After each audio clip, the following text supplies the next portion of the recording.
Ya, kesepakatan gencatan senjata ini juga membuka harapan agar bantuan-bantuan internasional bisa masuk ke Gaza. Kita akan tanya Mbak Marisa bagaimana kondisi saat ini terkait dengan distribusi dan pengiriman bantuan, Mbak Marisa. Apakah sudah mulai dibuka selebar-lebarnya begitu jelang kesepakatan gencatan senjata ini dimulai? Ya, baik Mbak Malah, terkait bantuan logistik atau supply dari luar Gaza, hingga saat ini, bisa dibilang sangat jauh dari kebutuhan yang, dibutuhkan oleh warga Gaza, yaitu kurang lebih 500 sampai 600 truk perharinya.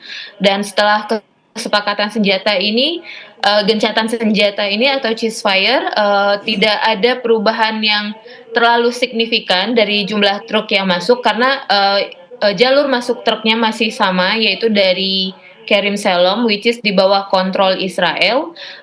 Saya mendapatkan informasi bahwa total jumlah truk dari tanggal, 1 Januari sampai, saat ini itu kurang lebih, tidak melebihi dari 200 truk.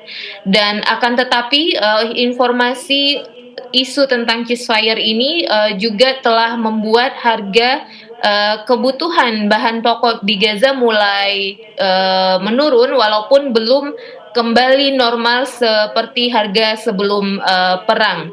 Dan, isu, krisis bahan bakar yang sebelumnya beberapa hari yang lalu di awal tahun, juga sangat parah sehingga mengakibatkan terganggunya operasional rumah sakit, saat ini sudah mulai membaik karena, jumlah bahan bakar yang masuk ke Gaza, sudah mulai lancar kembali. Seperti itu Mbak Malang.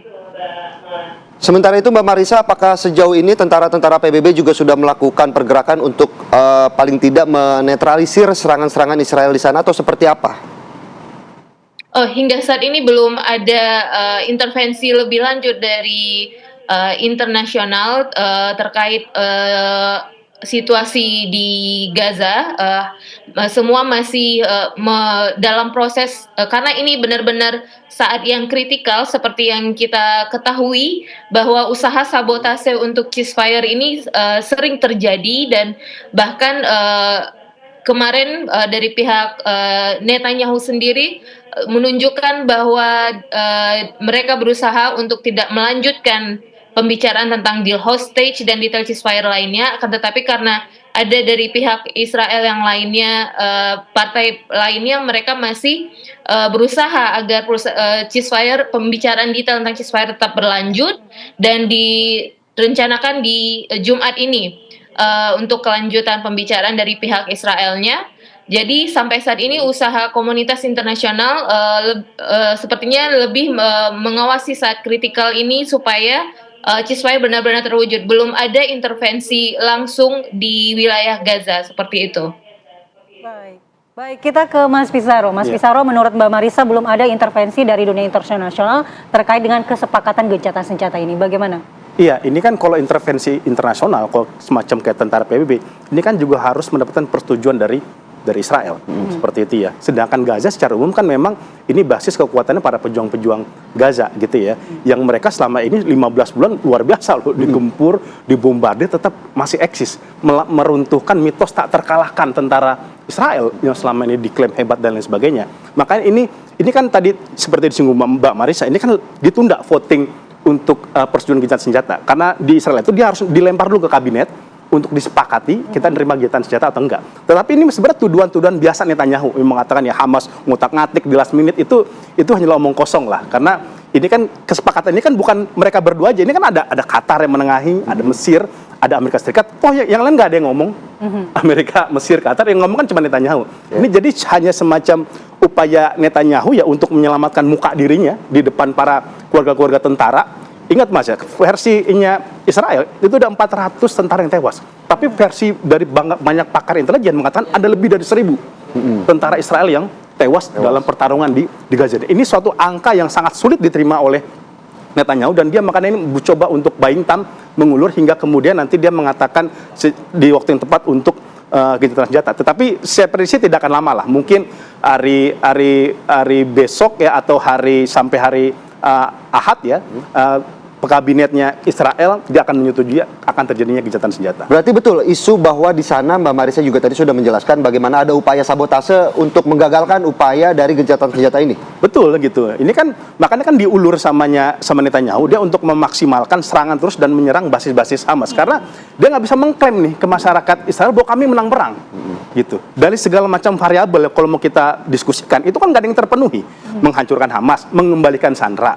Yang kedua, ketiga mengembalikan para pemukimnya Israel untuk kembali ke wilayahnya. Itu kan tidak terpenuhi semua. Yang terjadi Netanyahu itu berteguk lutut terhadap Hamas dan menyetujui syarat-syarat yang diminta Hamas, menarik pasukan Israel, ya, kemudian membebaskan ada 10.300 tahanan. Itu kan disetujui akhirnya, yang nanti ditukar oleh para sandera 99 ini, ya. Kemudian untuk tidak lagi melakukan penyerangan. Jadi kalau kita bandingkan apple to apple, secara umum kita bisa mengatakan Hamas memenangkan pertarungan ini. Tapi kan Gaza itu dibombardir. Dalam skala perang, pengorbanan itu kadang-kadang tidak bisa menjadi satu variabel yang utama. Tetapi siapa pihak yang menyetujui syarat dari pihak lain untuk menerima gencatan senjata. Nah, dalam konteks ini saya lihat Netanyahu memenuhi poin-poin tersebut. Dan ini kan baru di tahap pertama ya, ya Mas Philip, Mbak Mala ya. Ini masih ada fase keduanya nih. Iya, ada fase kedua dan ketiga begitu betul, ya. Iya. Iya, nanti bagaimana respons dari negara-negara Timur Tengah terhadap kesepakatan gencatan senjata ini dan hubungannya dengan Israel jadinya nanti? Iya, sebenarnya kalau kita mau melihat ya, sebenarnya negara-negara Timur Tengah sendiri ini di luar prediksi dia bahwa pejuang Gaza ini bisa bertahan sampai 15 bulan di genocide, bayangkan loh, melawan para pejuang yang ini kan sebenarnya bukan militer resminya Palestina. Ya, militer resmi itu kan ada di Ramallah, di otoritas Palestina ya. Ini juga akhirnya membuyarkan beberapa negara Arab yang udah kadung melakukan perjanjian damai dengan Israel. Karena kan klaimnya Mbak Mala, Mbak Philip dulu kan normalisasi ini untuk menjamin stabilitas dan kemerdekaan Palestina. Sejak tahun 2020 sampai sekarang 2025, mana yang terpenuhi? Blokade tidak dicabut, kemudian kemerdekaan tidak pernah didapatkan Palestina, serangan masih terus terjadi. Menurut saya ini juga sedikit menampar negara-negara Timur Tengah yang selama ini justru ngeblok kepada Zionis dan tidak mendukung secara total perjuangan yang dilakukan oleh para pejuang Gaza. Tetapi para pejuang Gaza kan dia sudah mengatakan kami tidak mengharapkan dari Timur Tengah dan sebagainya dalam kasus perang ini, kami memang berdiri atas kaki sendiri untuk melawan agresi dari Zionis Israel. Tapi yang menarik adalah bagaimana kemudian Amerika Serikat juga mengeluarkan keputusan untuk melakukan gencatan senjata di tengah transisi presiden. Apakah ini salah satu upaya dari Netanyahu juga untuk selalu mengulur-ngulur waktu ketika nanti adanya pergantian presiden di Amerika Serikat? Karena kan kita lihat ini kan Joe Biden yang mengeluarkan, tapi kan ini kan masih masa transisi ke Donald Trump. Seperti apa? Iya, dari awal kan memang Netanyahu ini buying time. Makanya dia kenapa tidak begitu sangat responsif terhadap usulan gencatan senjata yang dilakukan oleh Joe Biden. Karena dia menunggu kemenangan Donald Trump.